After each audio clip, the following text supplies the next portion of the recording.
Bom dia, pessoal, tudo bem? Bem-vindos ao segundo dia do ZOS Academy Brasil. Ontem a gente teve 3 sessões, a gente conseguiu, né, além da abertura, a gente teve 3 sessões, tivemos sessões bem legais falando sobre segurança e hoje a gente vai dar continuidade nesse assunto. Lembrando que a gente tem essa primeira sessão agora às 9 da manhã, para falar um pouquinho mais de segurança. A gente vai falar de DTP, Data Privacy Passports. Depois a gente vai ter uma segunda logo a seguir para falar de 7 capacidades, né, para ser um bom ZOS System Programmer. E no final do dia a gente vai ter a sessão para falar sobre a arquitetura da plataforma. Então é uma sessão bem interativa, bem legal. Mas voltando para a sessão de hoje, a gente vai estar aqui com o Ronaldo e com o Lívio, que vão ser os nossos apresentadores de hoje, para dar um próximo passo na sessão de hoje, que é fazer uma pequena demonstração de como funciona o DPP. Tá legal? Bom dia, Ronaldo. Bom dia, Lívio. Tudo bem com vocês? Bom dia, tudo bom e com vocês? Legal. Acho que, Ronaldo, todo mundo estava aqui na sessão passada e te conhece, mas para quem não te conhece, se apresenta um pouquinho, fala o que você faz e aí a gente já passa para o Lívio e você consegue tocar essa sessão. Beleza? Tá bom. Hoje eu trabalho na IBM como especialista técnico pré-venda da plataforma IBM-Z, há mais ou menos uns 13, 14 anos, e eu tenho foco especial aí em criptografia também. Então aí, nos casos aí que envolvem criptografia com a plataforma Z, geralmente eu tô ajudando o pessoal, contribuindo aí para conseguir soluções aí para os nossos clientes. Legal. Lívio, você está com o áudio aí? Eu acho que você estava no mudo. Você quer fazer uma pequena introdução? Vamos ver se você está com o áudio aí. Rafa, sim, te escuto. Vocês me escutam? Eu tô sem áudio, Rafa. Te escuto. Tá. Não, tô te ouvindo. Estamos te ouvindo. Se vocês me escutam, eu falo um bom dia para todo mundo. Eu vi um ok seu, então vocês estão me escutando. Bom dia, tudo bem? Sou o Lívio, trabalho aqui na IBM. É um prazer poder estar aqui com vocês. E vou estar aqui como facilitador. Eu vou estar aqui. A minha vida é atrapalhar a vida do Ronaldo. Então eu vou tentar responder algumas perguntas para vocês. As fáceis eu respondo por aqui no chat, as difíceis eu guardo, interrompo e atrapalho a vida do Ronaldo. Essa é a minha parte hoje de manhã aqui. Eu vou tentar resolver o meu probleminha de áudio aqui, tá, Rafa? Não sei se eu conecto de novo, você me promove para aqui, para a sala de novo, para eu ouvir vocês, tá bom? Eu ouço o som do sistema, mas eu não ouço vocês falando que estava funcionando até 30 segundos atrás. Beleza, Lívio. Pessoal, então vamos lá. Ronaldo, é contigo. Demonstração de Data Privacy Passports. É isso aí. E é um prazer também estar com vocês. Bom, então vou apresentar aqui uma nova solução que a IBM criou, chamada Data Privacy Passports, que vocês já ouviram na apresentação, um pouquinho dela, né? Nas apresentações aí de ontem. E aqui, o Data Privacy Passports, a missão dele principal, como já falaram, é proteger os dados que são copiados para fora da plataforma mainframe. E revogar o acesso, não importa os dados que foram copiados. Porém, como é que o pessoal se pergunta aqui sempre, né? Tá, parece fácil falando isso, né? Mas como é que vocês fazem isso, né? Como é que o Data Privacy faz isso de fato, né? Então, minha missão nessa apresentação hoje é isso, explicar como o Data Privacy Passport ele consegue proteger a informação quando é copiada para fora da plataforma mainframe, que essa é a nossa grande novidade. Indo aqui primeiro para um pouquinho de conceito, né? Na verdade, existem aí 2 formas de você proteger um dado na empresa, tá? Então, a primeira delas é o que a gente chama de Data Centric Protection, tá? O que seria isso? Nessa parte de Data Centric Protection, na parte do point-to-point, né? Vamos dizer assim, tem 2 modalidades. Então, tem a point-to-point e a end-to-end. Então, a point-to-point, basicamente, ela protege a informação, cada silo, vamos dizer assim, né, ou pode-se dizer cada plataforma, né, que protege os dados, ela tem uma tecnologia específica de criptografia para proteger essas informações. Então, por exemplo, o que vocês estão vendo aqui na esquerda, o System A, ele protege as informações de um jeito, com uma chave, um método de criptografia próprio. Aí, na hora de transmitir para System A do System B, existe aí o meio de comunicação está encriptado, e aí no System B você tem um outro método para proteger, criptografar as informações, e por aí vai, né? Isso é muito comum aí, principalmente hoje, empresas fazem transferência de dados entre diversas plataformas de ambiente, né, entre mainframe, distribuído, e por aí vai, ter esse método point-to-point. Porém, esse método point-to-point, ele tem dois problemas aí, né? O primeiro deles é que vamos dizer assim, cada sistema fica responsável pelo seu tipo de proteção de dados. Ou seja, se o sistema B for mais fraco por qualquer motivo que o sistema A, você pode ter uma vulnerabilidade aí para que aqueles dados lá, você tenha um nível menor de proteção neles, né? Você vai ter um nível menor de proteção do sistema B do que o sistema A. E outro problema que tem também dessa abordagem é que também na parte de gestão fica assim muito complexo, né? Você conseguir aí administrar todos os ambientes, né? Então, imagina que o sistema A tem uma chave específica, o sistema B tem uma chave específica, um algoritmo diferente de criptografia, e o que você vai fazer quando você quiser revogar o acesso do dado em todas as pontas, né? Você vai ter que interagir com todos os sistemas para que isso aconteça. Então, é complicada essa abordagem, mas é a abordagem, infelizmente, que existe hoje aí nas empresas. O ideal seria, na verdade, o que vocês estão vendo aqui na direita, que é a proteção de fim a fim. A proteção de fim a fim, qual é o benefício dela? Primeiro, você vai usar sempre uma tecnologia específica para criptografar as informações, proteger as informações. Então, não importa para onde você copia seus dados, as informações, você está usando um único método. Então, isso traz duas possibilidades, né? Primeiro, você garante que o dado está encriptado de ponta a ponta, desde a origem até o seu destino final, com um único método, aliás, e você também protege, você consegue revogar, por exemplo, e administrar o acesso de uma forma muito mais fácil e centralizada. Porque se você tem um único método para proteger as informações, você também vai usar esse único método para administrar o acesso, até mesmo revogar o acesso às informações. Então, é essa abordagem da direita que o Data Privacy Passports propõe, que é digamos assim, uma proteção fim a fim, ao invés de você ter proteção em ilhas, isolada, igual você viu na esquerda. Bom, como vocês viram ontem, né, na apresentação de ontem também, nas apresentações de ontem, a partir da Z14 a gente teve uma preocupação especial aí com a proteção de dados, porém a Z14 ela desenvolveu lá o Pervasive Encryption, né, junto, né, com a Z14 foi lançado o Pervasive Encryption, que visava aí proteger os dados gravados dentro da plataforma mainframe. Já quando a gente lançou a Z15, a proposta de proteção de dados foi estender essa proteção das informações também quando elas fossem copiadas para fora da plataforma.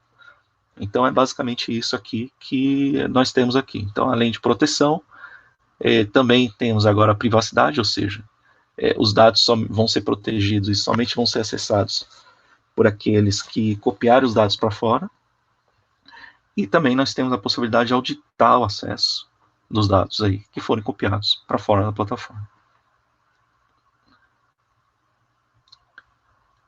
Bom, aí qual que é a nossa linha de tempo de proteção de dados? Ou seja, qual que é aí, digamos, a evolução da tecnologia IBM-Z com criptografia e proteção de dados? Nós vimos aqui que desde a década, até mesmo o século passado, nós já temos uma preocupação especial com criptografia embutida no hardware.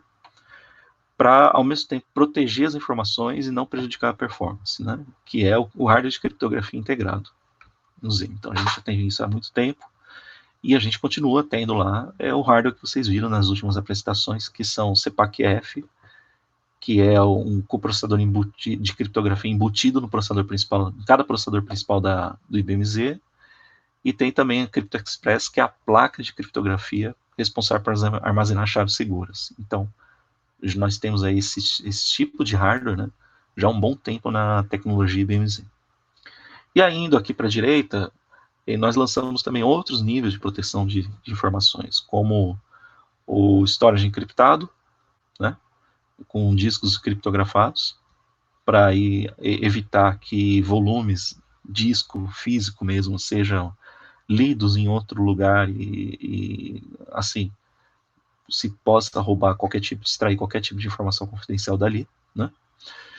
E aí, em 2017, lançamos o Pervasive Encryption, para criptografar 100% dos dados do IBM Z dentro do próprio Z. Porém, até 2017, nós não tínhamos nenhuma tecnologia específica para proteger as informações que foram, por exemplo, originadas no mainframe e copiadas para fora. E aí que nós temos aqui, em 2020, o Data Privacy Passports, que ele também, que ele também visa proteger os dados copiados para fora do IBM Z. Eu falei um pouquinho na apresentação passada de LGPD, né? E, assim, o LGPD, o Data Privacy Passports, também consegue ajudar aí as empresas no compliance da LGPD. Porém, claro, a LGPD tem diversas disciplinas, né? Múltiplas disciplinas. E nesse caso aqui, o objetivo desse slide é mostrar quais disciplinas que o DPP, que é também como é conhecido o Data Privacy Passports, pode ajudar na LGPD. Muita sigla aí, né, pessoal? Eu só vou usar essas duas. Governança de dados, né? Então, não, proteção de dados. Então, quais dessas 6 aqui que ele consegue ajudar, tá? Ele consegue ajudar nessas duas aqui, ó, na proteção de dados e no tratamento de dados, retificação e exclusão. Então, eu vou explicar um pouquinho como funciona essas duas partes, mas basicamente são essas duas disciplinas, a número 2 e a número 5, que ele consegue ajudar.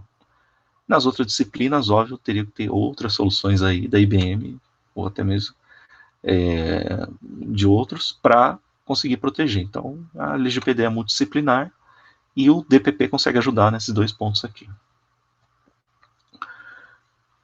Bom, então, como é que funciona o DPP, na verdade? Então, o DPP, eu posso ter aqui, por exemplo, um IBM Z com ou sem criptografia pervasiva.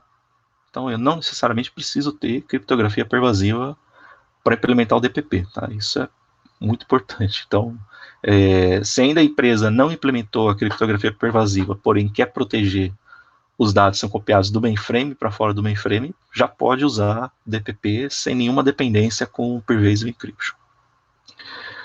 E aí, os dados aqui, eles são copiados do mainframe, como já deve ser na maioria da empresa de vocês hoje. Por exemplo, para uma cloud privada. Cloud privada, vamos citar aqui, que vou colocar aqui como se fosse qualquer servidor de baixa plataforma dentro da empresa. Vou colocar nessa categoria. Cloud pública, ou seja, a gente já está vendo aí movimentos de copiar o dado que é originado no mainframe para a cloud pública, para que algumas aplicações na cloud acessem. E esse último caso aqui tem muito, que é dados copiados do mainframe para terceiros, né? Isso eu já vejo muito também, parece que não, mas tem, tá? E aí existem, então, 2 tipos de proteção que o Data Privacy Passport suporta, tá? Então, isso que é interessante, tem 2 tipos de proteção de dados. A primeira delas, que vocês estão vendo aqui nesse cadeado azul, é o que eu chamo de Enforced Data. Eu vou explicar um pouquinho mais tarde o que é isso, mas o Enforced Data basicamente não envolve criptografia. Ele envolve, na verdade, um mascaramento dos dados que são copiados para fora. E nós temos aqui em cima esse cadeado laranja, Esse sim é o que a gente chama de Trust Data Objects, que é o dado criptografado no momento que ele é copiado para fora do mainframe, do IBM-Z. Então nós temos esses dois tipos de proteção de dados. Eu vou explicar a diferença no próximo slide de um para o outro. Bom, olhando aqui, eu vou começar de baixo para cima, porque é mais fácil explicar o Enforced primeiro. Então, olhando aqui embaixo, aqui, o Enforced Data, tá? O que é isso, basicamente? Eu tenho, por exemplo, uma regra na hora que eu vou copiar os dados para fora do mainframe, em que todo dado daquela tabela, por exemplo, ele vai ter que ser mascarado no ato da cópia para fora do mainframe, tá? Ou no ato da query, tá? O DPP trabalha com query SQL. Então, ele pode pegar lá os dados em tempo real e mascarar esses dados conforme as suas regras de negócio. Tá? Se você quiser mascarar para esse dado para um usuário específico, para um grupo de usuários específico, ou até mesmo para qualquer um que faça a cópia, você consegue colocar essa regra, e aí os dados ele muda ele para esse monte de X aqui, um monte de caracteres iguais, como você quiser entender, e assim que ele trabalha. Qual que é a diferença aqui? O Enforced Data, ele trabalha, digamos assim, ele é irreversível. Tá? Então, uma vez você aplicando o Enforced Data, você não consegue mais, digamos assim, reverter o dado para o seu estado original. O estado original somente fica na sua origem. Na cópia, não importa qual cópia, quantas cópias você tenha, o dado sempre vai estar dessa forma mascarada e irreversível, para os campos que você definir. Já o de cima aqui, tá, que é o Protected Data, esse já trabalha de uma forma diferente. Como é que ele trabalha? Ele, no momento da cópia dos dados, tá, que ele faz essa cópia, digamos assim, de uma base de dados lá do mainframe para uma base de dados na plataforma distribuída, podemos dizer assim, ou até mesmo para uma outra base do mainframe, também pode ser. Eles são criptografados por uma chave privada que fica exclusivamente armazenada dentro do Data Privacy Passports, do DPP. Então isso é muito importante. Por quê? Porque apesar dos dados serem copiados para fora da plataforma, eles estarão encriptados, e quando forem gravados na plataforma, quando for gravada a cópia, que é o chamado Trusted Data Objects, esses dados estarão copiados, a cópia terá seus dados criptografados.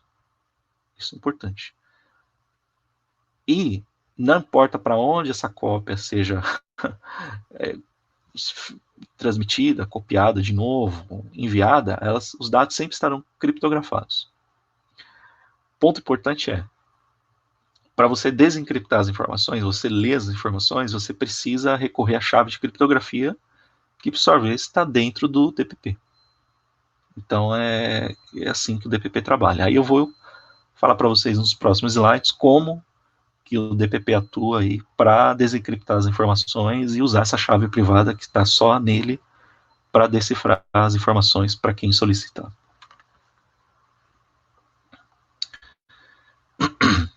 Bom, então nós temos aqui o Data Privacy Passports, que na verdade, o que ele faz, né? Ele trabalha aqui com 3 componentes, tá? Então vocês estão vendo aqui na esquerda. Aqui na esquerda são, na verdade, a origem dos dados. Então, é a base de dados origem, a qual eu quero proteger com o DPP. Eu posso ter aqui em ZOS, posso ter um MS, posso ter um DB2, ou até mesmo eu posso ter um dado VISAM ou sequencial, que vocês estão vendo aqui embaixo. Tá? Desde que eu tenha uma solução da IBM, chamada IBM DVM, para virtualizar o acesso aos dados. O DPP em si, ele trabalha aqui, né? Então eu tenho aqui um agente, aqui, então, digamos assim, um serviço do DPP, que é chamado Passport Controller, E esse serviço do DPP, ele tem 3 componentes. Ele vai ter a lógica para a qual ele trabalha, ele vai ter as chaves, que eu citei no momento anterior, né, que ele faz a criptografia dos dados, e vai ter as políticas, tá? As políticas, nada mais nada menos, são as regras de proteção dos dados. Então, eu posso criar uma política de proteção para o usuário A, diferente para o usuário B, na hora que ele for extrair e copiar as informações. Então, eu tenho um conjunto de regras aqui que eu chamo política, e eu consigo fazer tudo isso. E somente um administrador tem acesso ao DPP para fazer essas alterações. E aqui na direita, eu tenho as bases de dados que seriam as cópias das informações. Aqui tem como exemplo Postgres, Oracle e Data Lake, mas em teoria pode ser qualquer base de dados compatível com conexão JDBC SQL. Tá? Então isso é muito importante para o DPP, que hoje, tá, para ele trabalha com JDBC, SQL e JDBC.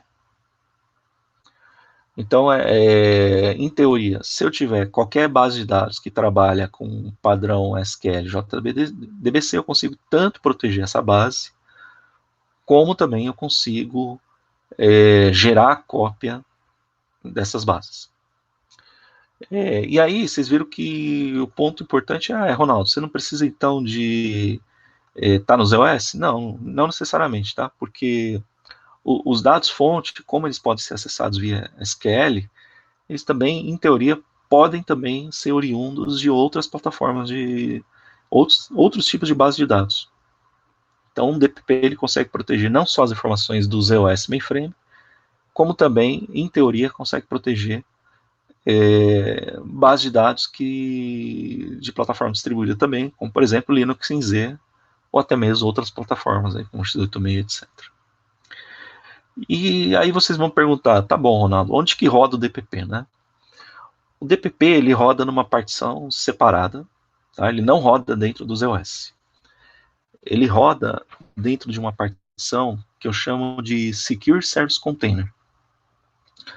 Essa partição é um tipo de partição especial, que não é uma partição ZOS, mas é uma partição em que eu trabalho com ela de forma segura, por quê? Porque, primeiro, todos os dados em disco dela estão criptografados, e segundo, o acesso ao Secure Service Container não há um acesso de administrador, por exemplo. O administrador aqui é só do DPP, tá? Não do Secure Service Container inteiro, da partição inteira. Então, eu tenho aí um ambiente altamente seguro para rodar o Data Privacy Passports. Ele basicamente também não requer MIPS para rodar CPs, né, vamos dizer assim, processadores tradicionais de ZOS, para rodar o serviço do DPP. Então, ele requer, na verdade, IFLs, que são os mesmos processadores usados para Linux, e ele também requer a máquina geração IBM Z15. Então, eu preciso de uma máquina geração IBM Z15, ou até mesmo a mais nova geração da linha de servidores Linux One, que é a Linux One 3. Essas duas linhas de servidores, IBM Z15 e Linux One, são capazes de rodar o Data Privacy Passports. O interessante é que, assim, apesar do requerimento aqui ser Z15 ou Linux One 3, esse requerimento vale só para o DPP, tá? Em si, para o serviço do DPP, que é o que vocês estão vendo aqui no meio. Os dados que são protegidos não precisam estar em Z15. Ou seja, isso facilita muito a adoção, né? Então, uma empresa aí que tem um parque enorme de servidores mainframe não precisa estar com o seu parque inteiro em Z15. Basta que pelo menos aí tenha um servidor com Z15, um mainframe com Z15 para proteger todos os dados de todos os mainframes, se assim a empresa quiser. Bom, vamos lá. Nós temos aqui também um outro benefício do DPP, que é o seguinte, que é eu conseguir gerar uma fonte única para os dados protegidos e criar diferentes visões para cada grupo de usuário, por exemplo. O que acontece hoje nas empresas, tá? As empresas hoje, geralmente, quando elas extraem dados do mainframe, elas precisam criar uma infraestrutura apartada para cada grupo de usuários, porque o cientista de dados não pode ver os campos RG e CPF, o dono dos dados precisa ver tudo, e o regulador precisa, no caso aqui, somente ler alguma informação ou outra. Então, nesse caso aqui, se fosse uma infraestrutura distribuída e não tivesse o DPP, eu precisaria gerar uma base de dados para copiar servidores separados, discos separados, preciso ter tudo apartado para criar diferentes visões desse dado. E imagina se fosse teras e teras de informações, né? Terabytes, né? Que a gente chama. Terabytes e terabytes de informações. O interessante com o DPP é a gente consegue criar somente uma única base de cópia de dados, e essa cópia ela pode ter regras de acesso para cada grupo de usuário ter uma visão diferente, que é o que vocês estão vendo aqui, e eu vou mostrar um pouquinho também na demo como isso funciona. Bom, tô quase indo para a demo, tá, pessoal? Demonstração. Aguentem só um pouquinho. E, bom, como é que funciona então o acesso ao DPP? Onde que está a mágica? A mágica está no seguinte, tá? Vamos ver aqui. A gente tem aqui o Passport Controller, né? E a gente tem, vamos supor que nós já criamos uma cópia de dados criptografada, e essa base que a gente chama de Data Copy, tabela protegida. Vamos supor que o DPP já criou isso, e que tudo nessa base está criptografado. O que acontece aqui? Qualquer usuário, vamos dizer assim, da empresa, vai ter duas opções. Se ele fizer uma query, por exemplo, aqui, o cientista de dados, né? Vamos citar aqui, o cientista de dados. Se ele fizer uma query direto na cópia da base, seja lá no Oracle DB, no Postgre, qualquer coisa assim, que é uma cópia de dados do mainframe, ele só vai receber um resultado possível, que é na hora da query, na hora que a query voltar via SQL, ele vai ver que os dados estão criptografados, ou seja, não vai conseguir ver qual é o RG, qual é o CPF ou qualquer outra informação da base, tá? Mesmo que ele tenha direito a ver. A outra opção que ele tem, qual que é, nesse caso? Em vez dele apontar a query, direcionar a query, vocês estão vendo a setinha aqui, né? Em vez dele direcionar a query para a base de dados, ele vai direcionar a query para o Passport Controller, e aí o Passport Controller vai checar a autoridade desse usuário para saber se ele pode ou não ver dados em claro. Supondo que ele possa ver dados em claro, tá? Supondo que na política ele possa ver dados em claro, olha que interessante que vai acontecer. O Passport Controller vai contatar, vai fazer o seguinte, ele vai, na hora que o Data Scientist fizer uma query em cima da base, o Passport Controller sabe a qual base que o usuário está se referindo. Então ele faz a query em cima do Passport Controller, o Passport Controller ele vai fazer uma outra query de forma transparente para a base protegida, de forma transparente. Essa base protegida vai devolver uma query criptografada para o Passport Controller. E aí, quando o Passport Controller receber os dados criptografados, adivinha quem ele vai usar? Ele vai usar a chave que ele tem só nele para desencriptar as informações. Com isso, o que vai acontecer? Na hora que o Passport Controller desencriptar as informações para o usuário, ele vai devolver as informações para o cientista de dados em claro, por exemplo, se assim a autorização da política permitir. Então é assim que funciona, tá? O Passport Controller ele faz uma query transparente para a base final onde os dados estão encriptados. Por que isso é importante? É importante porque eu consigo aqui fazer com que, para eu desencriptar as informações, se assim o usuário tiver direito, que eu tenha que necessariamente passar pelo Passport Controller. Então, o caminho pelo Passport Controller se torna obrigatório caso qualquer usuário ou aplicação queira desencriptar alguma informação de alguma cópia dos dados. Não importa onde esses dados estiverem copiados. Bom, e é assim que o o DPP consegue proteger as cópias das cópias, né? Porque imagina que o DPP ele gera só uma cópia, que vocês estão vendo aqui, e aí depois alguém foi na cópia e gerou outras cópias, né? Sem o DPP saber, vamos dizer assim. É assim que os dados são protegidos, tá? Então não importa para onde o dado seja copiado, seja pelo DPP ou seja pela base de dados em si mesmo, ou por outro processo, os dados sempre estarão protegidos e criptografados. Não importa para onde eles são copiados. Outro ponto aqui interessante também é aquele assunto da revogação dos dados, né? Todo mundo está ansioso para saber.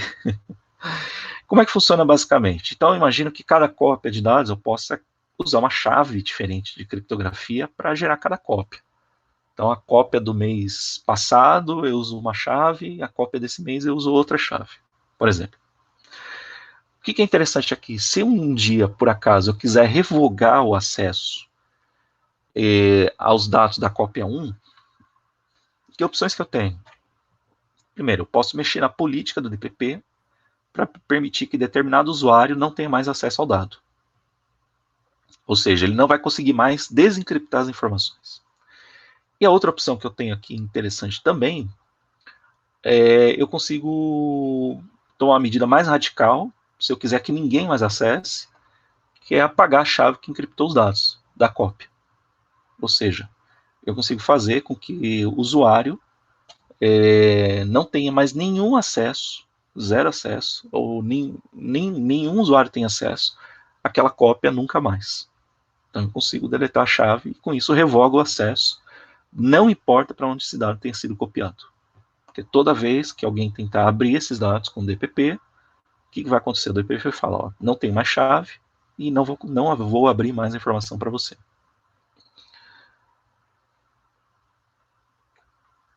Bom, o DPP, eu falei para vocês que ele requer IFL, né?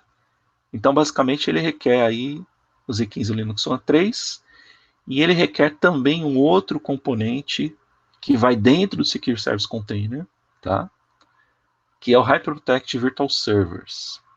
O HyperProtect Virtual Servers também é um lançamento da IBM, em que ele visa aí trabalhar com containers protegidos, e o DPP ele usa toda essa estrutura para fazer tanto o armazenamento seguro daquela chave, né, de criptografia que vocês viram, como também de todos os dados que ele trabalha na hora de fazer a cópia, tá? E aí tem que ter uma LPAR separada, não ZOS, né? É uma LPAR Secure Service Container. E existem hoje dois tamanhos, size small e medium, tá? Então existem aí duas opções. A small é 4 FLs com 128 GB de memória e disco, e a medium hoje é 8 FLs com 256 GB de memória. Então, esse aqui, se a gente olhar por dentro do DPP, isso é transparente para o usuário final, transparente até para o administrador, mas isso é o que a gente vê dentro de uma LPAR Secure Service Container, que basicamente são vários containers aqui rodando em cima do HPVS. Então você pode ver, tem container aqui para administração, tem controller, tem um monte de coisa, tem uma série de componentes aí que o DPP trabalha em sinergia. Isso é transparente para quem administra o ambiente, tá? Mas aqui é para mostrar que o Secure Service Container e o HyperProtect Virtual Servers estão atuando digamos, em sinergia para garantir o máximo de proteção dos dados com que o DPP trabalha. Bom, a gente lançou uma funcionalidade nova agora, que é o Passport Controller Backup Restore, em que é possível você fazer um backup local de tudo que você usou, inclusive de todos os dados que o Passport Controller trabalha. Assim, se você precisar fazer um restore, você consegue fazer um restore do DPP, né? Caso você tenha algum problema com o Passport Controller. E a outra parte também, a última parte antes da demo, tá chegando já, é a política do DPP. Então, a política do DPP nada mais nada menos que é um arquivo XML, com alguns parâmetros que você configura por exemplo, você configura ali quais usuários têm direito a enxergar tal dado, quais colunas da tabela que vão ser protegidas pelo DPP, se as colunas vão ser enforced ou TDO, né? Que é aquilo de ou só mascarar ou colocar criptografia. Então, uma série de regras que você configura na política, num XML, e, assim, assusta no começo falando de XML para alguns, né? Isso é verdade. Mas a verdade é que o XML, nesse caso, não é difícil de editar, tá? Eu tive uma experiência com laboratório aqui, e não é difícil de editar, porque existe um sample que você vai seguindo e modificando, tá? Você não vai inventar nada, assim. Então, esse XML é relativamente fácil de editar e implementar, tá? Então, como vocês podem ver nesse exemplo aqui de proteção, ele é relativamente fácil de você trabalhar. Mesmo porque você vai seguir sempre o mesmo padrão para criar as políticas. Bom, agora chega de falar, chega de mostrar slide, vamos para demonstração, tá? Eu vou pedir só 30 segundos aqui para fazer o switch para a tela da demonstração.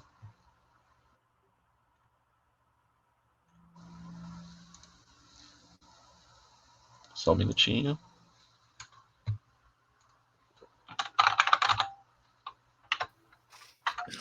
Pessoal, enquanto isso, eu sei que o Lívio já tem respondido algumas perguntas aí na sessão de perguntas e respostas, mas se tiver outras perguntas, enquanto o Ronaldo tá subindo aqui o ambiente, eu acho que esse é um bom momento para a gente otimizar o espaço aqui que a gente tem. É verdade. Então, vamos lá. Eu só preciso agora compartilhar, já estou com a tela aqui, mas vocês não estão vendo, mas já vou compartilhar com vocês.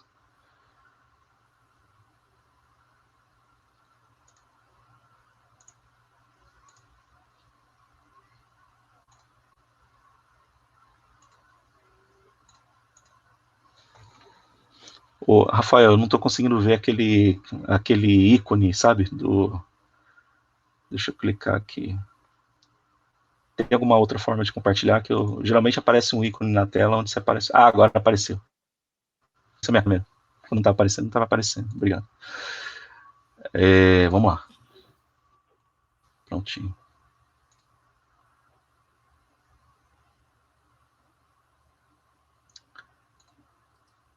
Vocês estão vendo agora?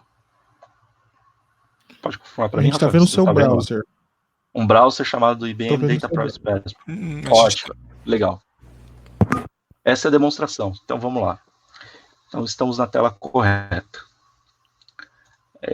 Então seguindo aqui com a demonstração. Eu tô vendo o seu eu acho que não, Ronaldo. Eu estou vendo o seu browser, Ronaldo. Estou vendo o seu browser. Com a tela do Crowdcast. Ah, obrigado. Então eu realmente coloquei a errado aqui. Agora sim, né? Agora sim. Ah, obrigado. Eu tinha colocado a tela errada. Bom, então, indo aqui para a demonstração, só citando aqui rapidinho, tá? Que essa tela aqui da demonstração não é a interface do Data Privacy Passports formato web, tá? O DPP ainda não tem formato web, tá? Porém, essa interface aqui ela foi, na verdade, criada para se tornar mais didático o entendimento do DPP. Então, basicamente, o que nós temos aqui? Nós temos, por exemplo, 4 grupos de usuários, igual eu tinha explicado antes, né? O dono dos dados, tá? Esse dono dos dados, na nossa demonstração, ele tem que ter direito a enxergar todos os dados em claro, os dados estarão protegidos, mas ele tem que ter direito a enxergar tudo. O administrador dos dados, no caso que seja um DBA, alguém assim, ele não precisa necessariamente enxergar tudo, né? Então, ele vai, na verdade, não conseguir ver nada. Apesar dele receber, ele vai receber tudo mascarado ou tudo criptografado. Já o consumidor de dados aqui, que seria, por por exemplo, uma área de marketing, alguém assim, né, que decide estratégia de produtos da empresa, ela precisa ver somente alguns tipos de informações, né, como, por exemplo, a idade e estado que a pessoa mora. Ela não pode ver dados sensíveis como nome, RG e CPF. E nós temos um quarto grupo aqui, né, que é o indesejável, que é o hacker, por exemplo, que quer acessar, por exemplo, a base de dados e roubar alguma informação. Obviamente, ele não tem que ter acesso a nada, né? Então, são essas 4 aí personas que a gente vai olhar aqui na demo. Vocês lembram para vocês que eu falei para vocês que tinham 2 tipos de proteção dos dados, né, do DPP. Tem o enforcement, que é como se fosse um mascaramento, e tem o proteção em si, a criptografia, que é o TDO, Trusted Data Objects. Então eu vou mostrar um a um aqui, tá? Primeiro, aqui tem uma ilustração de 3 situações interessantes. Por exemplo, um usuário, ele pode, por exemplo, ignorar, num ambiente que não tem DPP, ele pode, por exemplo, acessar direto a base de dados e fazer uma query, né? Ele quer tudo fazendo query via SQL. Existe um outro tipo de acesso que ele pode fazer agora com o DPP, né? Aqui esse em cima não tem o DPP, tá? Com o DPP, o que ele pode fazer? Ele tem dois tipos de opções. Ele tem aqui um usuário que faz uma query, e aí ele faz uma query em cima do DPP, e o DPP traz informações de volta para ele de forma transparente. E existe também um terceiro tipo, que é o seguinte: eu consigo gerar uma base prévia via DPP, uma cópia enforced, em que o usuário faz acesso direto à cópia, tá? Ao invés de passar de novo pelo DPP. Então vamos lá, vamos ver cada caso aqui.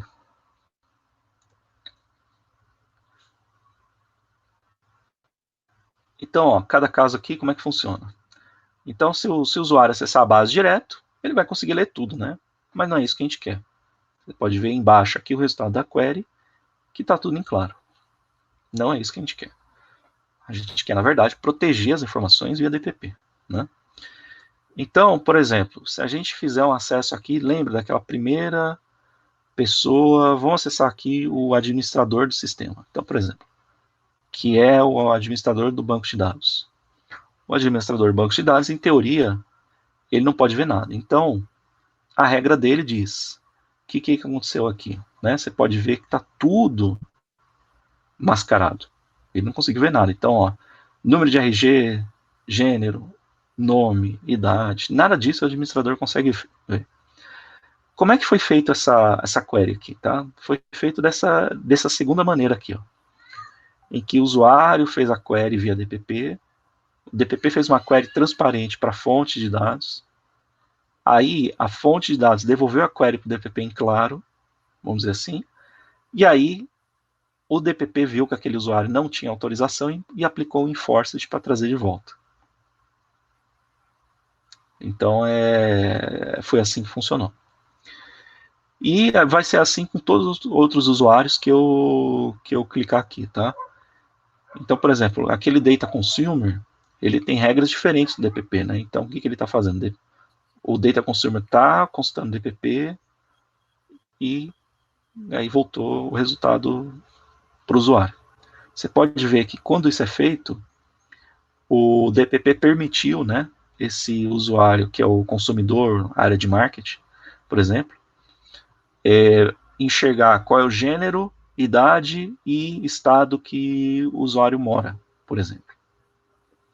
Ele não conseguiu, ele mascarou para esse grupo de usuário o número do RG, CPF, número, primeiro nome, último nome, idade, endereço de e-mail, telefone, tudo isso, essas informações sensíveis ele mascarou pro usuário data consumer, que é a área de marketing.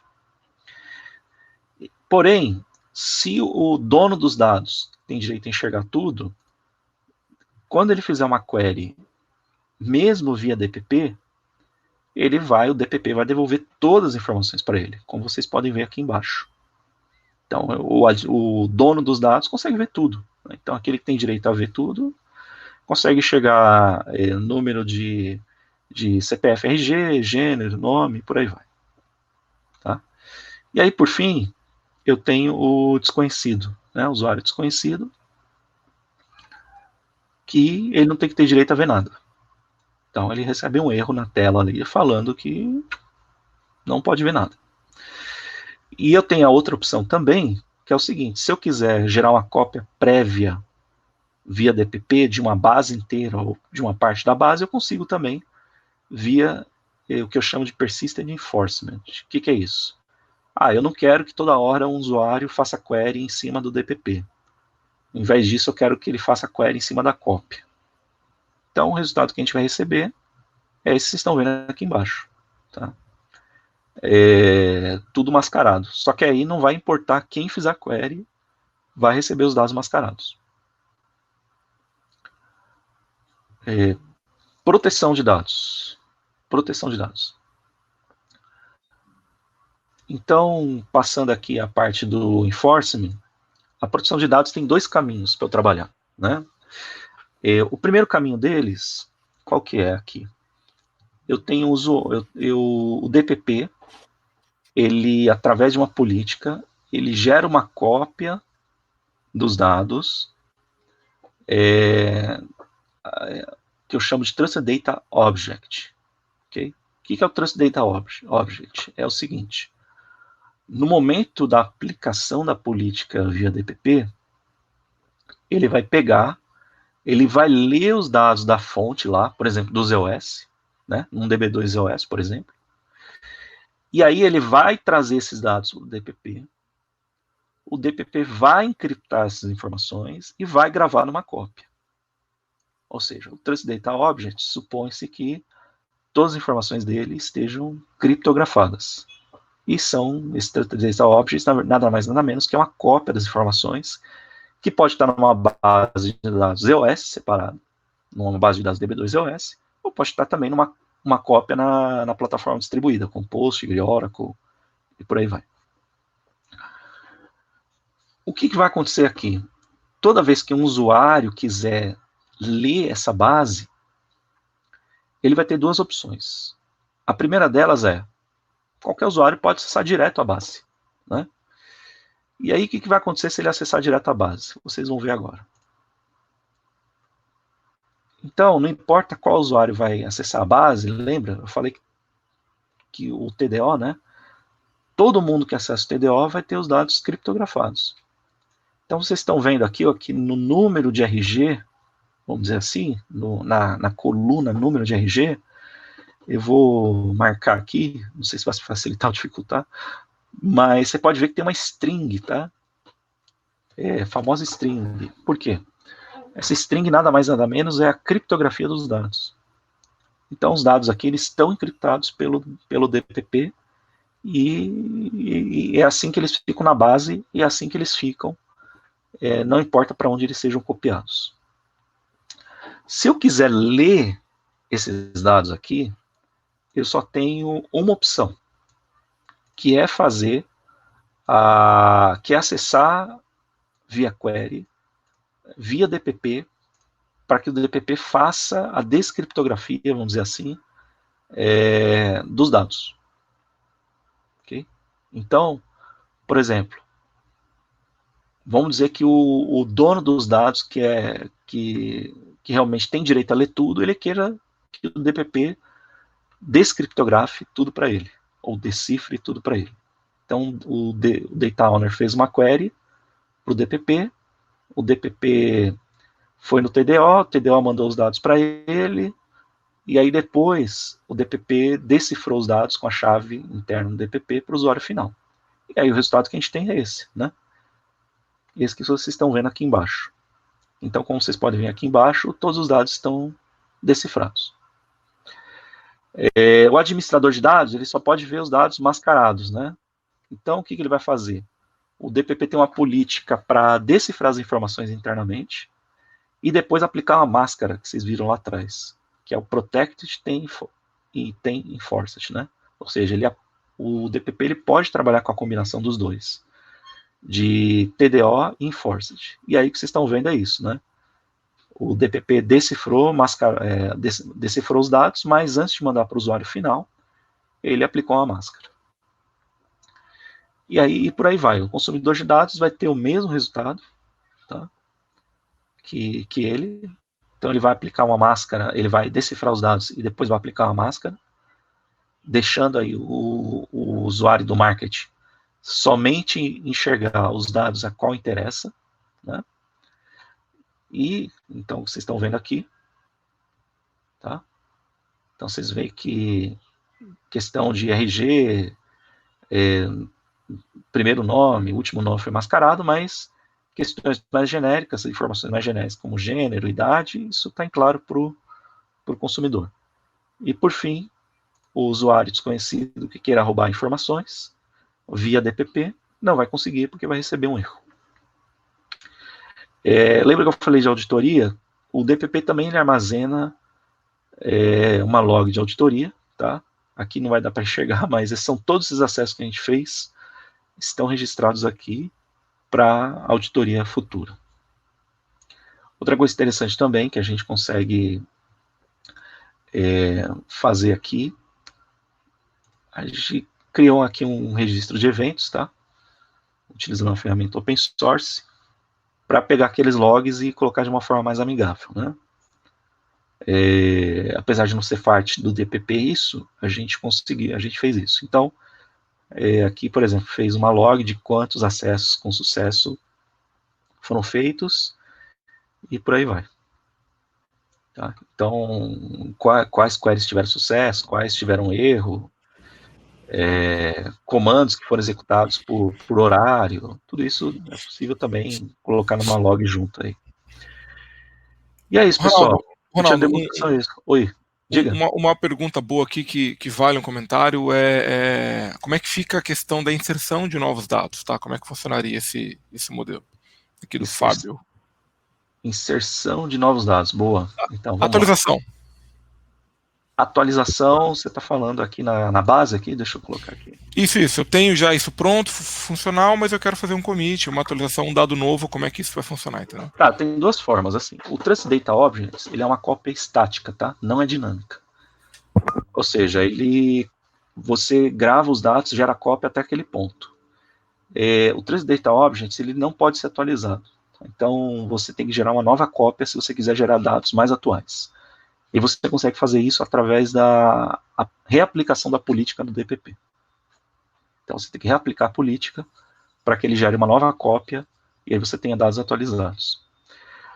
Se você tiver uma necessidade de ter dados atualizados com muita frequência, vamos dizer assim, o recomendado não é usar o TDO. O recomendado é usar o Enforcement, tá? O Dynamic Enforcement. Por quê?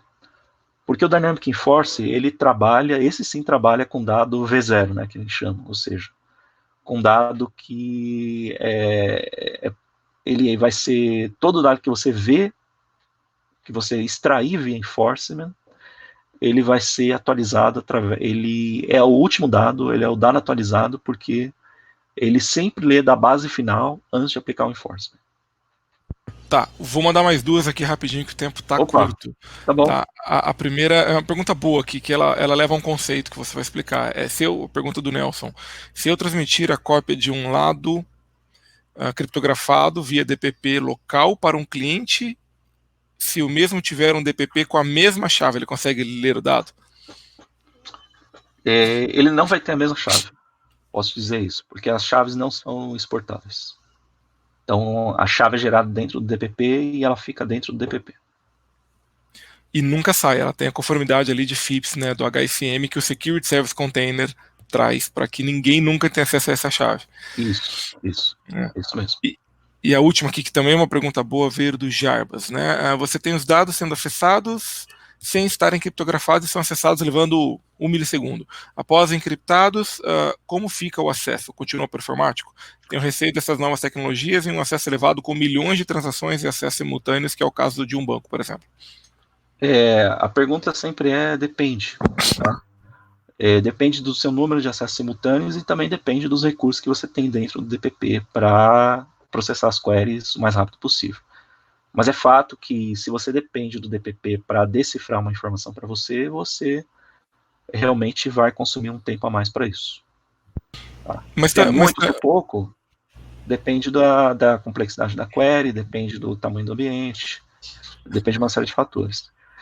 Se você tiver um requerimento de performance muito agressivo, digamos assim, o recomendado é você gerar uma base enforced, que é essa que vocês estão vendo aqui, que ela não vai depender do DPP, ela vai proteger as informações, né, com esse mascaramento que vocês estão vendo aqui, e você não vai depender do DPP para fazer query aos dados. Mas lembrando que o DPP também faz uso, né, explora a CryptoExpress para acelerar as suas ações de criptografia, né? Obviamente isso não vai ser a mesma coisa, esse tempo vai ser somado, né? Mas ele também utiliza de aceleradores de hardware para fazer essa função. Bom ponto, é isso aí. Então também tem essa possibilidade também de usar o acelerador de hardware para atrasar o menos possível o processamento, tá?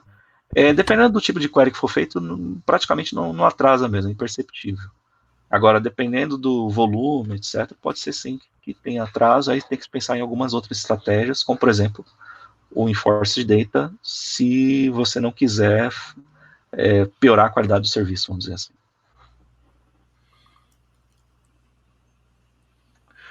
Tá bom? Tem mais? Eu não vi aí as perguntas que eu estou na tela aqui. Foram essas, né? Acho que chegou mais uma. Acho que a gente tem aqui tá bom.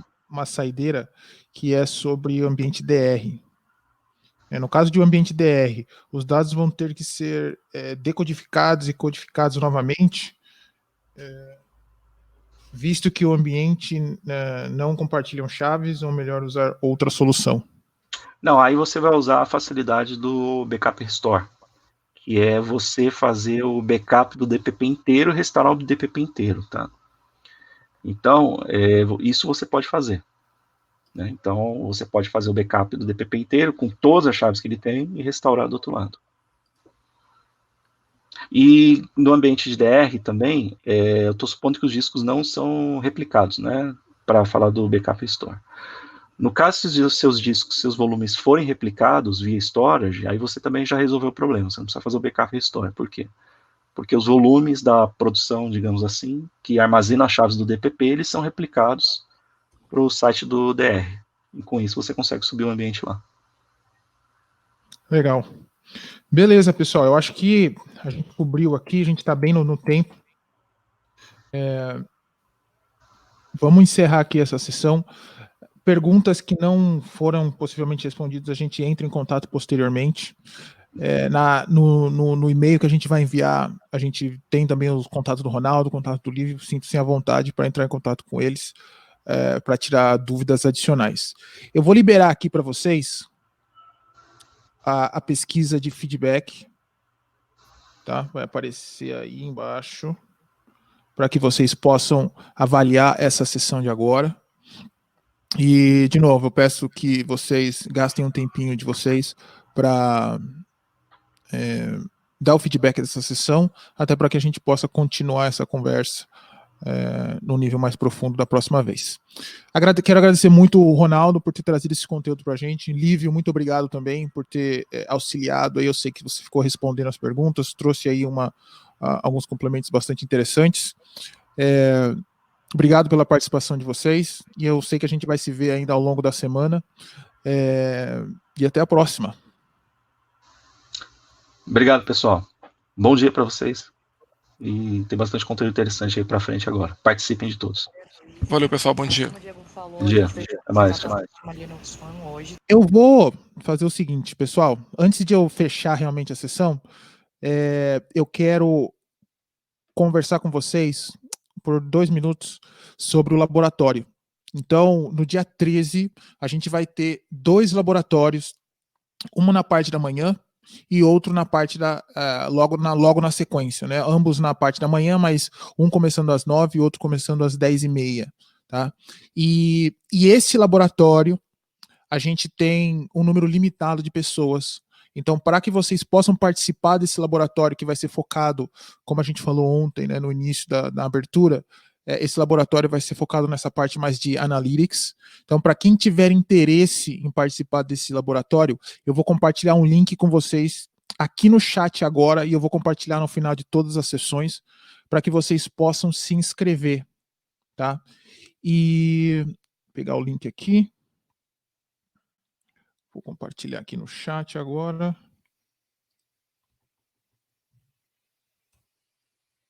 Beleza. Pessoal, o link está aí no chat, tá? Então, para aqueles que estão interessados em fazer o laboratório, receber o seu ID, para ter acesso ao mainframe e acompanhar os instrutores para participar do laboratório, por favor, utilizem esse link para se cadastrarem. E até o final, acho que no dia anterior, a gente vai mandar uma confirmação para vocês, dizendo que se você vai receber ou não a oportunidade, porque lembrando, a gente tem um número limitado de pessoas, tá legal? Ao longo da semana, você sinta-se à vontade para me fazer perguntas sobre o laboratório, e a gente consegue ir sanando cada uma delas até chegar a data. Mas, primeira coisa é se cadastrar nesse link que eu acabei de passar para vocês. Beleza? Movendo agora para a próxima sessão, ela vai começar às 10h15, então daqui 10 minutinhos. Lembrando que para você acessar essa próxima sessão, tá aqui em cima, né, nessa parte aqui, você consegue trocar a sala. E a gente está na sala 5 agora, a gente vai para a sala 6. Ou você consegue ir direto no URL e trocar lá o /5 do URL para o /6, e você automaticamente vai ser redirecionado para a sala da próxima sessão. Beleza? Pessoal, muito obrigado mais uma vez pela participação de vocês nessa sessão. Foi um prazer e a gente se vê daqui 10 minutos. Valeu!